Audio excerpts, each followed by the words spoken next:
नमस्ते साथीहरु, स्वागत छ मेरो युट्युब च्यानलमा। भिडियो चाहिँ एकदमै स्पेशल हुनेछ। आज चाहिँ अनबक्स गर्न लागेको छु मैले चाहिँ स्मार्ट वाच। हजुर देख्न सक्नुहुन्छ स्मार्ट वाच। साथीहरु म यसलाई चाहिँ अनबक्सिङ गर्न गइरहेको छु। र अब यसलाई अनबक्सिङ गरे मैले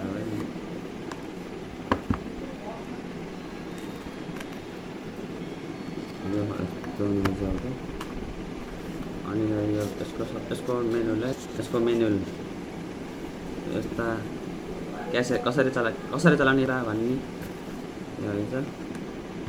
यो चाहिँ घडी रहेछ। यो घडी साथीहरु यो घडीको लुक्स चाहिँ खतरा यस्तो छ है साथीहरु। कति राम्रो छ यो घडीको लुक्स।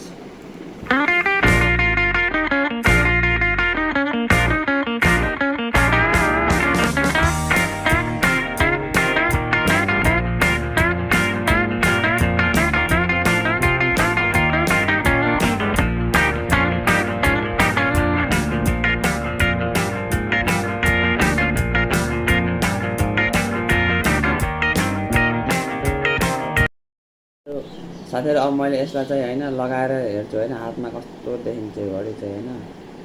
अब यसको लागि चाहिँ लगाउनु पर्यो साथीहरु। त्यसको लागि चाहिँ यहाँ फिताहरु हुन्छन्। त्यसैले मैले अब चाहिँ हातमा लाएर यसको कस्तो इम्प्रेसन हुन्छ साथीहरु हैन हजुरलाई बताउँछु मैले चाहिँ हैन। यो चाहिँ अलि हल्का चाहिँ भारी रहेछ साथीहरु हैन। यो अझै एयरपोर्ट छ।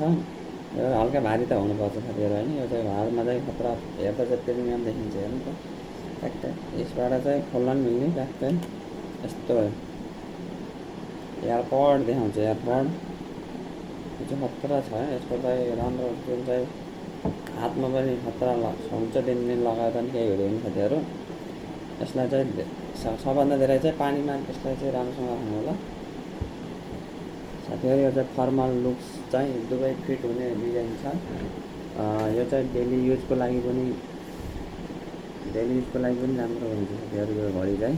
साथीहरु म चाहिँ खुसी छु हैन जो यो घडी पाएकोमा। क्वालिटी लुक्स अनि डिजाइन चाहिँ कुनै कुनामा एक्सपेक्टेसन भन्दा माथि गयो।